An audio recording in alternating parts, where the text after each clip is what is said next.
ఓం సాయిరామ్. శ్రీ సచ్చిదానంద సమర్థ సద్గురు సాయినాథ్ మహారాజ్కి జై. మన సాయి కుటుంబ సభ్యులందరికీ నమస్కారం అండి. ఎలా ఉన్నారు, ఏం చేస్తున్నారు? మీరందరూ కూడా సంతోషంగా, క్షేమంగా, ఆరోగ్యంగా ఉండాలని, సాయినాథుని యొక్క ఆశీస్సులు మనపై ఎప్పుడు ఉండాలని మనస్ఫూర్తిగా ఆ సాయిని వేడుకుంటూ ఈరోజు వీడియోను మొదలు పెడుతున్నాను. ఇక ఈరోజు వీడియోలో బాబాగారి సందేశం ఏమిటి అంటే, బిడ్డ, ఇక్కడ ఉన్నటువంటి ఈ 2 అంకెలతో ఉన్నటువంటి ఈ పుష్పాలను తాకి చూడు. నీ మనసులో దేని గురించి అయితే ఆలోచిస్తూ ఉన్నావో దానికి తగినటువంటి ప్రశ్నకు సమాధానం ఈరోజు ఈ వీడియోలో నీకు తప్పకుండా తెలుసుకునేలాగా ఈ సందేశంలో ఉన్నటువంటి మాటలు నిన్ను ఓరడించేలాగా ఉంటాయంటున్నారు. మరి ఈ సందేశంలో ఉన్నటువంటి పరమార్థం ఏమిటో తప్పకుండా తెలుసుకుందామండి. అంతకన్నా ముందు మన ఛానల్ని ఎవరైనా కొత్తగా చూస్తున్నట్లయితే దయచేసి ఛానల్ను సబ్స్క్రైబ్ చేసుకుని వీడియో మీకు నచ్చితే లైక్ చేసి సపోర్ట్ చేయడం మాత్రం మర్చిపోకండి. మరి ఆలస్యం చేయకుండా బాబాగారి సందేశం ఏమిటో తప్పకుండా తెలుసుకుందాం. అంతకన్నా ముందు చాలామందికి ఎన్నో సమస్యలు, ఇబ్బందులు ఎదురవుతూ ఉంటాయి. అంటే ఒక్కొక్కరికి ఒక్కొక్క సమస్య ఉంటుంది కదా. అంటే ప్రేమ, పెళ్లి, సంతానం, వ్యాపారం, ఇలా మీకు ఏ సమస్య ఉన్నా కానీ శ్రీ సాయి భగవతి జ్యోతిష్యాలయం గురూజీ పవన్ నంబూదిరి గారు మీరు ఉన్న చోటనే ఫోన్ ద్వారా మీకు 100% శాశ్వతమైనటువంటి మంచి పరిష్కార మార్గాన్ని తెలియజేస్తారు.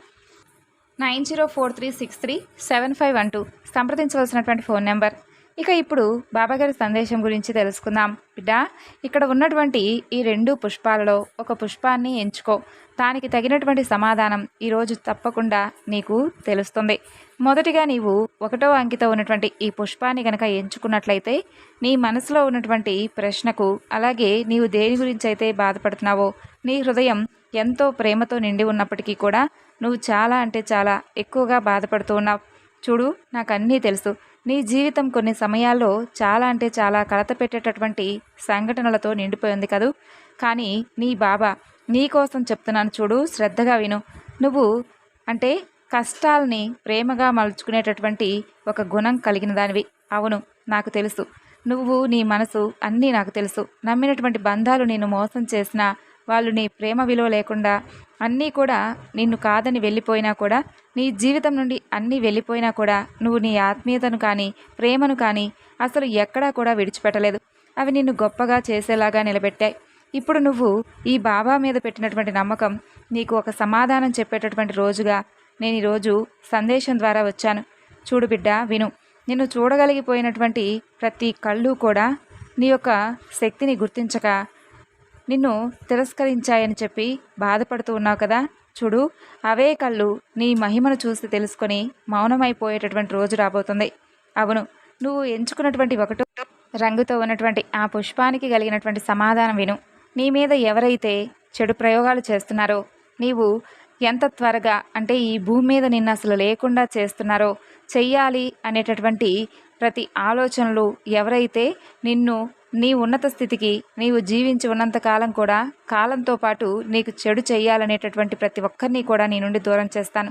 చూడు బిడ్డ, నువ్వు చెడుదారిలో నడుస్తూ ఉన్న వారి గురించి నిన్ను కక్ష కట్టి మరి నిన్ను ప్రతిరోజు కూడా హింసించాలని చెప్పి దూషిస్తూ పని కట్టుకున్నటువంటి వారిని నువ్వు ప్రేమిస్తూ ఉన్నావు. ఆ ప్రేమ నిజమని చెప్పి ఎంతో కాలంగా పిచ్చి ఆలోచనలు చేస్తూ ఉన్నావు. చూడమ్మా, నీవు ఎవరికీ కూడా ఎటువంటి హాని తలపెట్టలేవు. నీ మంచి మనసుకు భగవంతుడంతా కూడా మంచి చేస్తాడు. కానీ నువ్వు వెరిదానిలా ఏది తెలుసుకోలేకపోతున్నావు. ఇతరులలో ఉన్నటువంటి చెడును అసలు గమనించలేకపోతున్నావు. ఎదుటి వ్యక్తులు ఏంటి, అసలు వారు చేస్తున్నదేంటి, అసలు నిజంగా వారు నీ మీద ప్రేమను చూపిస్తున్నారా, లేదంటే ఇంకేదైనా కానీ ఉద్దేశంతో నిన్ను ప్రేమిస్తున్నట్లు నటిస్తున్నారా, ఇవేమీ కూడా తెలుసుకోలేక నువ్వు అనుకుంటున్నదే నిజమని చెప్పి బ్రతుకుతున్నావు. నీలాగే ఎదుటి వ్యక్తులు కూడా నిస్వార్థమైనటువంటి ప్రేమతో ఉంటారేమో అని కలలు కంటున్నావు. కానీ నిజం చెప్తున్నాను, చూడు, నువ్వు చాలా అంటే చాలా మోసపోబోతున్నావు. కొన్ని బంధాలు నిన్ను మోసం చేయాలని చూస్తున్నాయి. అది ప్రేమ బంధమైనా కావచ్చు, లేదంటే ఇతరత్ర ఏ బంధమైనా కానీ నిన్నైతే చాలా అంటే చాలా ఎక్కువగా మోసం చేయాలని ప్రయత్నిస్తూ ఉన్నాయి. కాబట్టి అటువంటి బంధాలన్నింటినీ కూడా నీ నుండి దూరం చేస్తున్నాను. అయితే నువ్వు అనుకోవచ్చు, బాబా నా నుండి దూరం చేస్తావా? ఆ బంధాన్ని అంటే ఆ బంధంలో ఏదైనా కానీ మార్పును, వారి నుండి ఒక మంచి మార్పును పొంది వారు తిరిగి మరలా నాకు దగ్గరయ్యే విధంగా ఏదైనా చేయలేవా బావా అని నువ్వు అంటావేమో. చూడు, నీ బాబా చేసేదన్నీ కూడా నీకు మంచి చేస్తాడు. ఎదుటి వ్యక్తులను మార్చాలని అనుకోవడం మన మూర్ఖత్వం అవుతుంది. ఎందుకంటే వారికి ఆ మాత్రం కూడా జ్ఞానం ఉండదా? భగవంతుడు అందరికీ కూడా జ్ఞానాన్ని ఇస్తాడు. నిన్ను అంటే కావాలని పనిగట్టుకుని మరి నిన్ను అసలు ఈ భూమి మీద లేకుండా చేయాలని, లేదంటే నిన్ను ఇంకేదైనా చెడు దృష్టితో చూస్తూ నిన్ను నీ ఉన్నత స్థితికి ప్రతి ఒక్క విషయంలో కూడా నీకు అడ్డు తగులుతూ పైకి నటిస్తూ ప్రేమగా ఉండేవారి పట్ల నీకు ఎందుకంత సానుభూతో నాకు అర్థం కావడం లేదు. నా మాటలను జాగ్రత్తగా విను. నీ మనసులో మెదులుతున్నటువంటి ప్రశ్నకు ఈరోజు ఈ సమాధానం ఇచ్చాననుకో.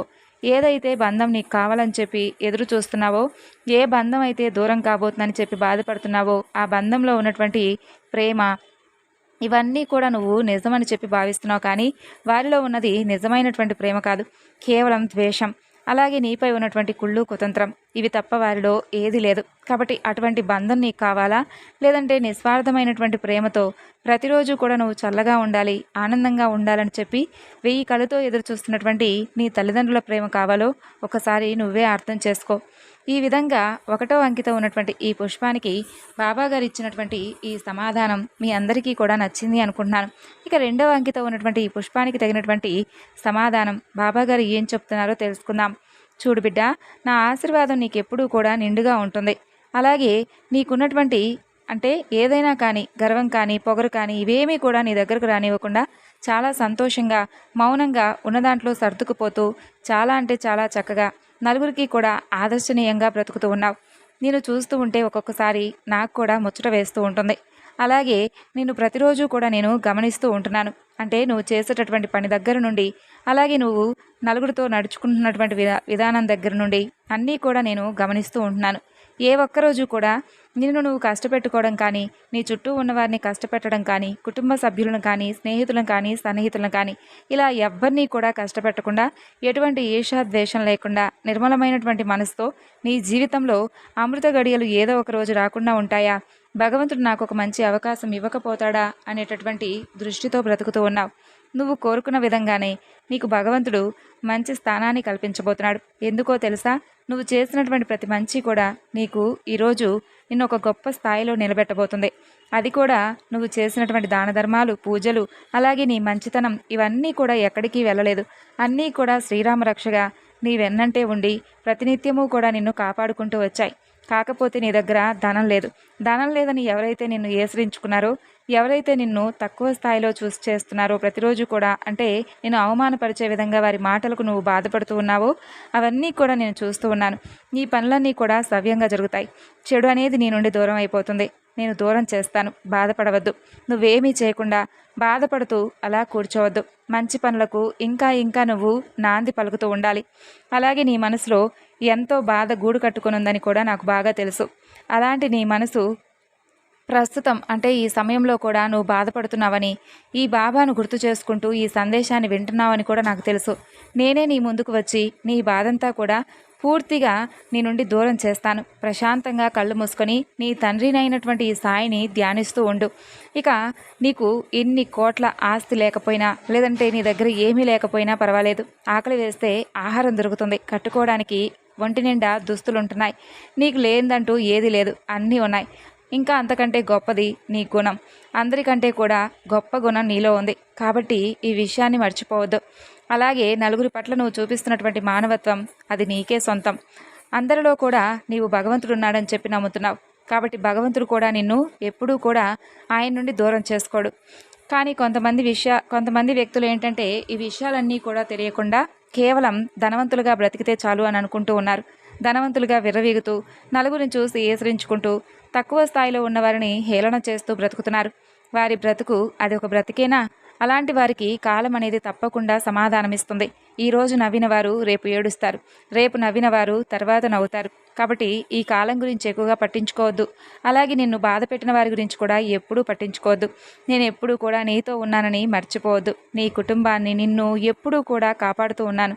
ఇక నీవు ఈ రోజు నుండి ఈ సమాజం అంతా కూడా బాగుండాలని ఎప్పట్లాగే మనస్ఫూర్తిగా ఎలా అయితే ప్రార్థిస్తున్నావో, ఇంకా ఇలాగే ప్రతిరోజు కూడా నీ గురించే కాకుండా నలుగురి గురించి కూడా ప్రార్థిస్తూ ఉండు. ఇలా మనస్ఫూర్తిగా నువ్వు అడిగేటటువంటి ప్రతి ఒక్క ప్రార్థన కూడా భగవంతుడి పాదాల దగ్గరకు చేరుకుంటుంది. అలాగే నీపై ఉన్నటువంటి ఇంకాస్త ఎక్కువగా జాలి, దయ భగవంతుడిలో కూడా రెట్టింపు అవుతుంది. చూడు, కొన్ని పరీక్షలు నీకు వస్తూ ఉంటాయి, పోతూ ఉంటాయి. కానీ నీ ప్రవర్తన అనేది భగవంతుడికి ఎప్పుడూ కూడా తెలిసిపోతూ ఉంటుంది. నువ్వు తట్టుకోలేక కష్టాలను అలసిపోయి ఉన్నటువంటి క్షణాలు కూడా నాకు తెలుసు. ఇన్ని కష్టాలు, ఇన్ని పరిస్థితులు నాకే ఎందుకు తెచ్చావయ్యా అని ఎప్పుడూ కూడా బాధపడుతూ ఉంటావుగా. ఇవన్నీ కూడా నువ్వు బాగుండాలనే చేశాను. మరి అందరూ కూడా అంటే అందరూ ఉన్నారు కదా బాబా, నేను మాత్రమే ఎలాంటి మార్పు లేకుండా ఎప్పుడూ కూడా ఇలాగే ఉండడానికి కారణం ఏమిటి అని చెప్పి బాధపడ్డావు కదూ. చూడు, అందరూ కూడా ఉన్నప్పటికీ ఆనందంగా ఎవరున్నారు చెప్పు? అందరి దగ్గర డబ్బులున్నాయి అంతే. ఆనందంగా ఉన్నవారు చాలా తక్కువ మంది. నీ దగ్గర ఆ ఆనందం అనేది చాలా ఎక్కువగా ఉంది. నీ కష్టానికి తగినటువంటి ప్రతిఫలం నీ చేతికి ప్రతిరోజు కూడా వస్తూ ఉంది. కానీ కొందరిని చూడు, వారి దగ్గర ఎంత ధనం ఉన్నా కూడా ఆనందంగా ఎప్పుడూ కూడా మనశ్శాంతిగా ఉన్నట్లుగా నీకు ఎప్పుడైనా కనిపించిందా? నీ దగ్గర మనశ్శాంతి ఉంది, ఆనందం ఉంది. వీటితో నువ్వు చాలా సంతోషంగా గడపచ్చు. లేని దానికోసం ఆరాటపడిన పడిన అవసరం లేదు. నువ్వు ఎలా సంతోషంగా ఉండగలుగుతున్నావు ఇన్ని రోజుల నుండి, అలాగే ఇప్పుడు కూడా సంతోషంగా ఉంటావు. ఆలోచించు, సమాధానం నీకే దొరుకుతుంది. చూడు బిడ్డ, ఏ రోజు ఎలా ఉంటుందో ఎవరికీ తెలియదు. కాబట్టి నువ్వు కూడా కాలానికి తగ్గట్టుగా మారుతూ ఉండు. అక్కడే ఆగిపోవద్దు. అప్పుడే నీకు నీ జీవితం యొక్క పరమార్థం ఏమిటో తప్పకుండా తెలుస్తుంది. అసలు ఈ జీవితం అనేది అన్నిటినీ కూడా నీకు పరిచయం చేస్తుంది, చేసింది కూడాను. తిండి లేని రోజులను, తినడానికి సమయం దొరకనటువంటి రోజులను, నిద్ర లేనటువంటి రాత్రులను, నిద్ర పట్టనటువంటి రాత్రులను, ఓటములు, గెలుపులు అన్నీ కూడా భగవంతుడు పరిచయం చేశాడు. కాబట్టి వీటి గురించి ఇంకా నువ్వు బాధపడిన అవసరం లేదు. నీ జీవితంలో ఎటువంటి సమస్య వచ్చినా కూడా నువ్వు వాటన్నిటినీ కూడా నీ నుండి దూరం చేసుకోగలిగినటువంటి గొప్ప సమర్థురాలివయ్యావు. ఈ ఒక్కటి కూడా నువ్వు మర్చిపోతున్నావు. ఇక నీవు సంతోషంగా, ఆనందంగా ఉండడానికి మరికొన్ని రోజులు ఎదురు చూడక తప్పదు. మరి విన్నారు కదండి బాబాగారి సందేశం. ఈ సందేశం మీ అందరికీ నచ్చింది అనుకుంటున్నాను. నచ్చితే తప్పకుండా మరికొంతమందికి షేర్ చేయండి. మరొక చక్కని బాబాగారి సందేశంతో మరలా కలుసుకుందాం. అంతవరకు నమస్కారం. ఓం సాయిరామ్. సర్వేజన సుఖినో భవంతు.